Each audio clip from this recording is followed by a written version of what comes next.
Price. ദൈവം സർവശക്തൻ, ദൈവനാമം മഹത്വപ്പെടുമാറാകട്ടെ. 94 സങ്കീർത്തനം 19 വാക്യത്തിൽ നാം ഇപ്രകാരം വായിക്കുന്നു: എന്റെ ഉള്ളിലെ വിചാരങ്ങളുടെ ബഹുത്വത്തിൽ നിന്റെ ആശ്വാസങ്ങൾ എന്റെ പ്രാണനെ തണുപ്പിക്കുന്നു. നമ്മുടെ ശരീരം വികാര വിചാരങ്ങളുടെ കേദാരമാണ്. ഉള്ളിലെ വിചാരങ്ങളുടെ ബഹുത്വം കൊണ്ട് പലപ്പോഴും നാം അസ്വസ്ഥരാകാറുണ്ട്. അങ്ങനെ നമ്മൾക്ക് ടെൻഷൻ ഉണ്ടാകുന്നു അഥവാ പിരിമുറുക്കം. ചിലപ്പോൾ മെന്റലി ടെൻഷൻ ഉണ്ടാകാറുണ്ട്. അതായത് മാനസിക പിരിമുറുക്കത്തിലേക്കൊക്കെ നാം പോകാറുണ്ട്. അങ്ങനെ വരുമ്പോൾ നമ്മുടെ ഹാർട്ട് ബീറ്റ് കൂടും. ചിലപ്പോഴൊക്കെ നമ്മുടെ BP കൂടുവാനും സാധ്യതയുണ്ട്. അവിടെ നിന്റെ ആശ്വാസങ്ങൾ എന്റെ പ്രാണനെ തണുപ്പിക്കുന്നു. പ്രാണനെ തണുപ്പിക്കുന്ന തരത്തിലുള്ള ഒരാശ്വാസം ലഭിക്കുന്നത് ദൈവവചനത്തിലൂടെയും ദൈവത്തിന്റെ ആത്മാവ് നമ്മിൽ പ്രവർത്തിക്കുന്നതിലൂടെയുമാണ്. ഉള്ളിലെ വിചാരങ്ങളുടെ ബഹുത്വത്തിൽ നിന്ന് നമ്മൾക്ക് ആശ്വാസം നൽകി പ്രാണനെ തണുപ്പിക്കുന്നു.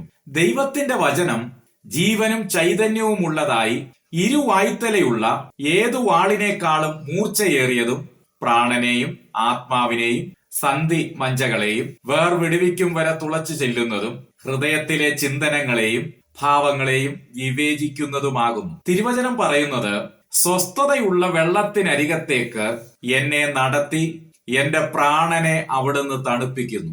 ഏതെങ്കിലും വിഷയത്തോടുള്ള ബന്ധത്തിൽ എന്ത് ചെയ്യണമെന്നറിയാതെ ഇരുന്നാണ് ഈ സന്ദേശം കേൾക്കുന്നതെങ്കിൽ ദൈവവചനം പറയുന്നു, എന്റെ വിചാരങ്ങൾ നിങ്ങളുടെ വിചാരങ്ങളല്ല, നിങ്ങളുടെ വഴികൾ എന്റെ വഴികളുമല്ല. കാരണം അത് ആകാശം ഭൂമിക്ക് മീതെ ഉയർന്നിരിക്കുന്നത് പോലെ എന്റെ വഴികൾ നിങ്ങളുടെ വഴികളിലും എന്റെ വിചാരങ്ങൾ നിങ്ങളുടെ വിചാരങ്ങളിലും ഉയർന്നിരിക്കുന്നു. സങ്കീർത്തനക്കാരൻ പറയുന്നത്, ഞങ്ങൾക്കു വേണ്ടിയുള്ള നിന്റെ വിചാരങ്ങളും വളരെയാകുന്നു, അവ എണ്ണിക്കൂടാതെ വണ്ണം അധികമാകുന്നു. ഇപ്പോൾ ഇത് കേൾക്കുമ്പോൾ വിശ്വസിക്കുവാൻ പ്രയാസമായി തോന്നാം. എന്നാൽ സത്യം അതാണ്. എണ്ണിക്കൂടാതെ വണ്ണം അധികമായ വിചാരങ്ങൾ നമ്മെക്കുറിച്ച് നമ്മുടെ ദൈവത്തിനുണ്ട്. അതുകൊണ്ടാണ് തിരുവചനം പറയുന്നത്, യഹോവയുടെ ആലോചന ശാശ്വതമായും അവന്റെ ഹൃദയ വിചാരങ്ങൾ തലമുറ തലമുറയായും നിൽക്കുന്നു. നമ്മൾക്ക് ഈ കാലത്തെക്കുറിച്ച് മാത്രമേ വിചാരമുള്ളൂ. എന്നാൽ നാം സേവിക്കുന്ന, നാം വിശ്വസിക്കുന്ന നമ്മുടെ ദൈവത്തിന് വരുവാൻ പോകുന്ന തലമുറകളെ കുറിച്ചു കൂടി അവിടുന്ന് വിചാരിക്കുന്ന, കരുതുന്ന ദൈവമാണ് നമ്മുടെ ദൈവം.